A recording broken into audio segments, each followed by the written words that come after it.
Hello everyone. इससे पहले जो मैंने आपको वीडियो अपलोड किया है उसमें आपका साइंस का लेसन प्लान है और ये आपका कॉमर्स का लेसन प्लान है। ठीक है, तो इसमें भी पूरा फॉर्मेट सेम ही रहेगा, चाहे वो आर्ट का हो, साइंस का हो या कॉमर्स का हो। ठीक है, केवल उसके पॉइंट बदल जाएंगे। जैसे ये कॉमर्स का है, ठीक है, सेम वही है। यहाँ आपको डेट डालनी है, ये विषय आएगा आपका, यहाँ चक्र, यहाँ आपकी कक्षा। ठीक है, इसमें उपविषय नहीं है। ठीक है, यहाँ पर सीधे आप प्रकरण लिख देंगे। फिर इसकी अवधि है और यहाँ आपका विद्यालय का नाम या विद्यालय का नाम। आप जब ये लेसन प्लान अपने प्रैक्टिकल के लिए बनाएंगे तो जहाँ आपका प्रैक्टिकल होगा वो आपके कॉलेज में हो, नोडल सेंटर पर हो, ठीक है, या फिर आपके एग्ज़ाम सेंटर पर हो, कहीं पर भी हो, वो आपका विद्यालय का नाम या कॉलेज का नाम वो यहाँ पर आ जाएगा। ठीक है, इसके बाद आपका इसमें सेम वही सामान्य उद्देश्य, क्योंकि कॉमर्स है तो यहाँ पे वाणिज्य विषय आ जाएगा। ठीक है, बाकी आपका सेम ही रहता है ऑलमोस्ट। इसके बाद ये सेम फॉर्मेट है इसका भी। इसके आपके विशिष्ट उद्देश्य यहाँ से स्टार्ट हो जाएंगे। ठीक है, ज्ञानात्मक, बोधात्मक, कौशलात्मक, रचयात्मक। यहाँ पे रचयात्मक लिखा है, वहाँ पे अभिवृत्त्यात्मक लिखा था जो साइंस का था, लेकिन दोनों का मतलब सेम है। ठीक है, कुछ भी लिख सकते हैं आप, अभिवृत्त्यात्मक भी लिख सकते हैं और यहाँ रचयात्मक भी लिख सकते हैं। और फिर प्रयोगात्मक। ठीक है, इसके बाद आपकी सहायक शिक्षण सामग्री जो आप इस्तेमाल करेंगे। उसके बाद पूर्व ज्ञान। ठीक है, ये हेडिंग आती है। ये इसके बाद आपके प्रस्तावना प्रश्न। ठीक है, जो आप पढ़ा रहे हैं उससे रिलेटेड बच्चों को जो पहले से जो ज्ञान होता है ना, उससे प्रश्न पूछते हैं जिससे वो आपका प्रकरण निकल आए। प्रकरण यानी कि जो आप पढ़ा रहे हैं। ठीक है, अब इसका प्रकरण क्या है? इसका जो आपका प्रकरण है वो आपका संचार। ठीक है, अब इस संचार को, इस प्रकरण को निकालने के लिए सबसे पहले आप बच्चों से प्रश्न करेंगे। इनको कहते हैं प्रस्तावना प्रश्न, जो कि बच्चे की जो पहले की जो नॉलेज रहती है उस पर आधारित होते हैं। ठीक है, और फिर बच्चा जब जहाँ के अटक जाता है, जैसे बच्चा यहाँ के अटक गया कि आप संचार के बारे में क्या जानते हैं, तो कुछ बच्चे आंसर करेंगे, कुछ बच्चे आंसर नहीं कर पाएंगे, तो ये समस्यात्मक बन गया। ठीक है, फिर आप वहाँ पे अपना प्रकरण स्टार्ट कर सकते हैं। ठीक है, इसके बाद आपका उद्देश्य कथन इसमें आता है। ठीक है, देन यहाँ स्टार्ट हो गया, यहाँ से आपका प्रस्तुतिकरण स्टार्ट हो गया। ठीक है, शिक्षण बिंदु क्या है आपका? पहला संचार के तत्व। फिर इसके आपके अपेक्षित व्यवहारगत परिवर्तन स्टार्ट, ज्ञानात्मक, बोधात्मक, कौशलात्मक। ठीक है, इसमें सबसे पहले विकासात्मक प्रश्न जो प्रस्तावना प्रश्न की तरह ही होते हैं, सेम वैसे ही पूछे जाते हैं। ठीक है, यहाँ जो आप यहाँ संचार के तत्व के बारे में निकालेंगे, यह ना उत्तर आएगा संभावित या समस्यात्मक। फिर यहाँ आप पढ़ाना स्टार्ट करेंगे संचार के तत्व। ठीक है, ये छात्र अध्यापक का कथन है। ठीक है, ये आपके छात्र ध्यानपूर्वक सुन रहे हैं, छात्र मुख्य बिंदुओं को नोट करेंगे। ये सब आपकी छात्र क्रियाएं आएंगी जो आप पढ़ा रहे हैं उसके प्रति। ठीक है, ये आपका श्याम पट्ट है छोटा सा। ठीक है, ये ब्लैक कलर का चार्ट ले लेना है, उस पर सिल्वर कलर का आपका पेन आता है, उससे लिखना होता है। यहाँ शिक्षण बिंदु क्या है? संचार के तत्व। ठीक है, इसके अलावा और भी पॉइंट डाल सकते हैं, संचार के तत्व है ना, इसकी परिभाषा जो भी आप पढ़ा रहे होते हैं, जो आप ब्लैक बोर्ड पे लिखेंगे सेम वही आप बस यहाँ पे लिख देना है। ठीक है, बस वही है। ये आपका मूल्यांकन प्रश्न है इसका, कि संचार के तत्व पढ़ा रहे हैं तो संचार के तत्व कौन कौन से हैं। ठीक है, ये मैंने लिख दिया है कि संचार के तत्वों का चित्र, यहाँ आपको चित्र बनाना है। ठीक है, ये जो यहाँ चार्ट लगा के छोटा सा एक तो आपको चार्ट लेके जाना है। ठीक है, जैसे बाई चांस अगर आप यही पढ़ा रहे हैं कॉमर्स में संचार, तो आप एक चार्ट पेपर लेके जाएंगे, उसमें जो आपके जो शिक्षण बिंदु हैं, जैसे 3 शिक्षण बिंदु हैं, तो उन तीनों को उसी चार्ट पर डिवाइड करके तीन पार्ट करके उसके आपको पिक्चर बना लेनी है। ठीक है, इस प्रकार से आपको चार्ट बना के लेके जाना है। ठीक है, यहाँ पे आपको ये फिगर बनाना है, संचार के तत्वों का चित्र लिखा है ना, यहाँ पिक्चर आपको बनानी है। जैसे संचार के यहाँ तत्व दिए हैं, संवाददाता, संवाद प्राप्त करता, इस प्रकार से इसमें दिए है ना, यहाँ इसका पिक्चर बना लेना। मैंने यहाँ पिक्चर बनाई नहीं है, बस लिख दिया है चित्र, लेकिन यहाँ बनाना होता है। ठीक है, जैसे उसमें मैंने जो साइंस का भी बताया उसमें चित्र आपने देखा होगा बना हुआ है, ऐसे सेम यहाँ पे आपको जो आप पढ़ा रहे हो ना, इससे संबंधित यहाँ चित्र बनाना होता है। ठीक है, यहाँ मैंने जो लिख दिया है कि संचार के तत्वों का चित्र, यहाँ आपको बनाना, ये लिखना नहीं है, यहाँ बनाना है इसको। इसके बाद आपका आता है ये। ठीक है, ये आपका क्या कहते हैं, चल रहा है संचार के तत्व, ठीक है। उसके बाद सबसे पहले विकासात्मक प्रश्न, उसके बाद छात्राध्यापक क्रिया, उसके बाद ये बोधात्मक प्रश्न, ठीक है, जो आपने पढ़ा दिया उससे फिर आप रिलेटेड क्वेश्चन करेंगे। आपने संचार के तत्व पढ़ा दिए, फिर जो आपने पढ़ा दिया उससे रिलेटेड ये क्वेश्चंस रहेंगे जो आपने पढ़ा दिया है, ठीक है। उसके बाद ये संचार की प्रक्रिया, ये दूसरा पॉइंट हमारा शिक्षण बिंदु शुरू हो गया यहाँ से अब इसके अपेक्षित ज्ञानात्मक से फिर स्टार्ट हो जाएगा, ठीक है। फिर से यहाँ विकासात्मक प्रश्न आप पूछेंगे संचार की प्रक्रिया से, ठीक है। ये आपकी प्रवृत्ति कैसी है, प्रश्नोत्तर। यहाँ पे उत्तर आपका संभावित रहेगा या समस्यात्मक रहेगा, ठीक है। फिर यहाँ से फिर से आपका छात्राध्यापक का कथन शुरू हो जाएगा, ठीक है।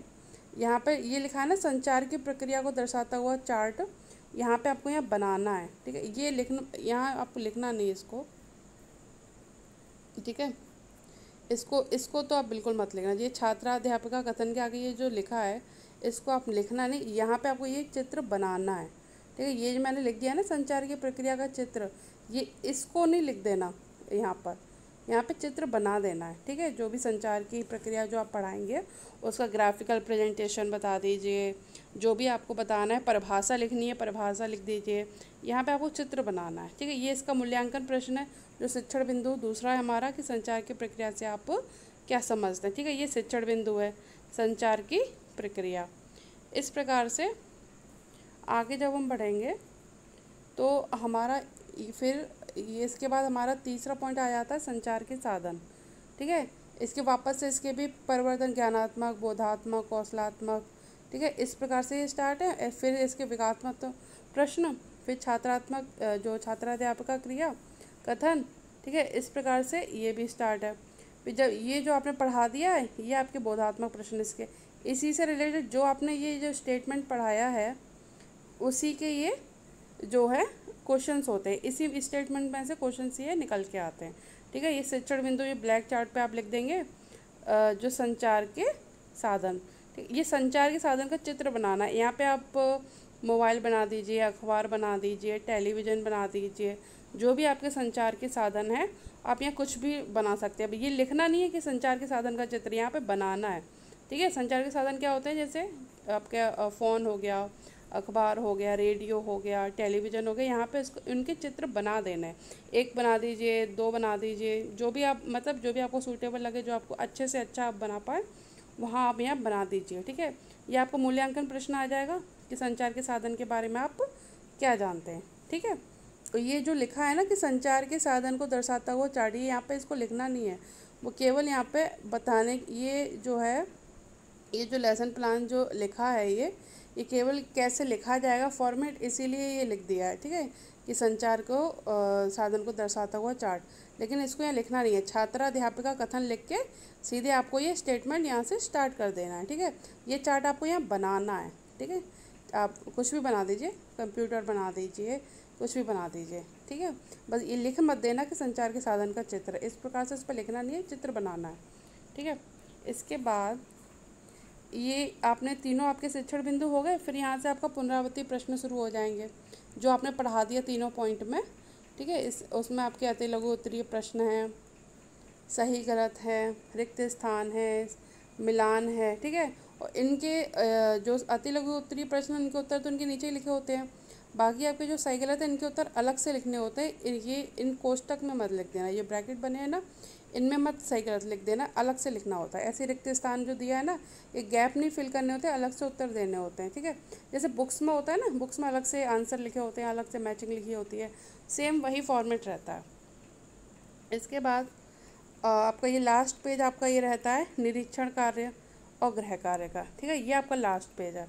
और आपका जैसे मैंने साइंस वाला भी बताया था, अपलोड किया था, उसमें भी मैंने बताया था कि आपका जो लेसन प्लान जो स्टार्ट होता है वो राइट पेज से ही स्टार्ट होता है, ठीक है। जो वो वाले आप ये जो लाइनिंग वाले पेज लेंगे, जो डबल साइड लाइनिंग वाले पेजेस होते हैं वो ले लीजिएगा, और जो आप स्टार्ट करेंगे वो राइट पेज से स्टार्ट करेंगे, तभी ये इस तरीके से चलेगा। ये दोनों पेज में दिखाई दे रहा है ना, जब ये पहला आपका जो पेज जो है वो राइट पेज से स्टार्ट होगा, तभी ये इस तरीके का फॉर्मेट बन के आएगा, ठीक है। आपको ये नंबरिंग दिख रही है, ये 1 इस तरह से, ये 2 3, ठीक है, ये 4 5, ठीक है। ये जो फॉर्मेट जो लिखा आ रहा है ये तभी बनेगा। और दूसरी एक सबसे बड़ी बात कि ये जो लाइनिंग जो है, जैसे कि यहाँ ये लाइनिंग है, ये वर्टिकल लाइन तो है ही है, साथ में ये आप देख रहे होंगे ये यहाँ से भी क्लोज है, इसको आपको पक्का क्लोज करना है। ठीक है, इसको क्लोज करते हुए जाना है। जैसे जैसे लाइनिंग इसमें है वैसे वैसे आपको लाइनिंग भी करते जानी है। अब बोर्ड पे आप संचार के तत्व, जैसे इसमें लिखा ना संचार के तत्व, इसके अलावा आप जो पढ़ा रहे हैं, सीधी सी बात है, आप जो ब्लैक बोर्ड पर पढ़ा रहे हैं, आप ये देखिए कि मैं ब्लैक बोर्ड पर पढ़ा रही हूँ, मैं आप ब्लैक बोर्ड पर क्या क्या लिखूँगी, संचार के तत्व लिखूँगी, परिभाषा लिखूँगी, क्या लिखूँगी, बस वही मैंने एक पॉइंट डाल दिया 1 up to करके, और कुछ भी लिख सकते हैं यहाँ पर। ठीक है, जो जो आप पढ़ाएंगे, जो भी आपके शिक्षण बिंदु रहेंगे इसमें, वो आप यहाँ पे लिख सकते हैं। और यहाँ आपको चित्र बनाना होता है, जो आप चार्ट बना के लेके जाएंगे बड़ा वाला, ठीक है, उसका ये छोटा सा यहाँ पे चित्र बना देना होता है। ठीक है, संचार के तत्वों का चित्र बनाना है, ये कोई ग्राफिकल रिप्रेजेंटेशन बना दीजिए आप संचार के तत्वों का, इस प्रकार से इसमें चित्र बनाना होता है। ठीक है, तो ये आपका कॉमर्स का लेसन प्लान था। फॉर्मेट सबका सेम ही है। बाकी आप जब पढ़ाएंगे तो बस यही है, जब आप बोर्ड पे खड़े होंगे तो इस प्रकार से खड़ा होना है कि बोर्ड जो लिख रहे हैं बोर्ड पे, वो जो आपको देख रहे हैं उनको दिखाई दे आप क्या लिख रहे हैं। ठीक है, 45 डिग्री के एंगल पे खड़े होते हैं, बिल्कुल पीठ करके खड़े नहीं हो जाते बच्चों की तरफ। ऐसे खड़े हो जाएंगे तो बच्चों को दिखेगा नहीं कि आप बोर्ड पे क्या लिख रहे हैं। ऐसे आपका हाथ ऐसे होना चाहिए बोर्ड पे कि बच्चों को दिखाई दे कि आप लिख क्या रहे हैं। ठीक है, सबसे पहले जाके आप डेट ही डालेंगे, फिर विषय डालेंगे, चक्र डालेंगे, जो भी चल रहा होगा पीरियड, पहला ही चल रहा होगा, फर्स्ट डाल दो, सेकंड डाल दो, कक्षा डाल दो, फिर विषय के बाद आपका यहाँ उपविषय नहीं है तो प्रकरण डाल दो। यहाँ जो वाइटनर लगा है ना, यहाँ पे गलती से उपविषय लिख गया था, लेकिन इसमें है नहीं उपविषय इसमें, तो विषय के नीचे ये आपका प्रकरण आ जाएगा। जहाँ वाइटनर लगा है ना, यहीं पे आप प्रकरण लिख लेना। ठीक है, विषय के नीचे ही आ जाता है प्रकरण, अगर उपविषय नहीं होता है। फिर यहाँ अवधि आती है, विद्यालय। लेकिन जब आप पढ़ाएंगे तो सबसे पहले दिनांक लिखेंगे, जैसे आप बोर्ड पे पढ़ा रहे हैं तो दिनांक लिखेंगे, विषय लिख देंगे, चक्र लिख देंगे बोर्ड पे, कक्षा भी लिख देंगे। ठीक है, और आप अवधि भी लिख देंगे, लेकिन प्रकरण डाल के इतना छोड़ देंगे, विद्यालय नहीं लिखना होता वहाँ, प्रकरण डाल के संचार नहीं लिखेंगे। संचार आप तब लिखेंगे जब आप बच्चों से प्रस्तावना प्रश्न कर लेंगे। प्रस्तावना प्रश्न करने के बाद जब आपका प्रकरण यहाँ से आपको निकालना होता है कि बच्चों आप संचार के बारे में आप क्या जानते हैं। ठीक है, ये समस्यात्मक होगा, हो सकता है बच्चे आपको जवाब दे दें, ना भी दे दें। ठीक है, तो फिर आप बोलेंगे बच्चों आज हम संचार के बारे में पढ़ेंगे। ठीक है, ये जब आप बोलेंगे कि हम संचार के बारे में पढ़ेंगे, उसके बाद आपको यहाँ प्रकरण डालना होता है। ठीक है, संचार, उसके बाद आप यहाँ डालेंगे संचार बोर्ड पर, और इसको इन्वर्टेड कोमा में बंद करके अंडरलाइन कर देना होता है। हो सके तो कलर चॉक ले जाइए, प्रकरण जो है कलर चॉक से ही डाला जाता है, वाइट से भी डाल देंगे तो कोई दिक्कत नहीं है उसमें, लेकिन ये रूल है। ठीक है, तो ये इस तरीके से आपको पढ़ाना होता है। और फिर जब आपका प्रकरण निकल के आ जाएगा, फिर जो आप चार्ट बना के लेके जाएंगे इसके रिगार्डिंग, डबल साइडेड पेपर लेके जाइएगा, बोर्ड पर साइड में वो आप जो है चार्ट लगा देते हैं। ठीक है, प्रकरण लिख के संचार प्रस्ताव, आपने प्रस्तावना प्रश्न पूछे, आपका प्रकरण निकल के आ गया संचार, आपने बोला कि बच्चों आज हम संचार के बारे में पढ़ेंगे, फिर आपने यहाँ प्रकरण के आगे आपने जो है संचार यहाँ लिख दिया। फिर आप क्या करेंगे, बोर्ड पर आप जो है चार्ट पेपर अपना जो लेके गए हैं उसको डबल साइडेड जो टेप लेके गए हैं उससे आप उसको चिपका देंगे। फिर पढ़ाना आगे स्टार्ट करेंगे। प्रस्तावना प्रश्न के आगे जो इसमें विकासात्मक प्रश्न है, अगर आपको मौका मिलता है तो, वैसे इतना मौका मिलता नहीं है, प्रस्तावना प्रश्न से ही आगे आपको आगे कर दिया जाता है, क्योंकि इतना टाइम होता नहीं है, क्योंकि बहुत सारे बच्चे होते हैं।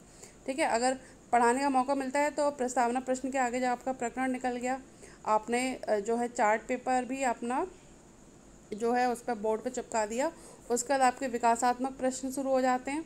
ठीक है, तो ये इनको पढ़ाना स्टार्ट करेंगे, फिर छात्र अध्यापक का कथन, जैसे जैसे लिखा है वैसे वैसे पढ़ाते चले जाते हैं। ठीक है, इस प्रकार से इसको पढ़ाना होता है। तो ये आपका कंप्लीट जो है कॉमर्स का जो है लेसन प्लान था, और बाकी जो साइंस का मैंने दे दिया है। ठीक है, और टीचिंग सब्जेक्ट आपको पता ही होंगे, जो बीएड फर्स्ट ईयर में आपके जो टीचिंग सब्जेक्ट रहे होंगे उसी में से आपको ये फाइल्स बना के ले जानी होती है। ये 2 लेसन प्लान तो आपको पक्का लेके जाने हैं, इनके चार्ट्स भी लेके जाने हैं।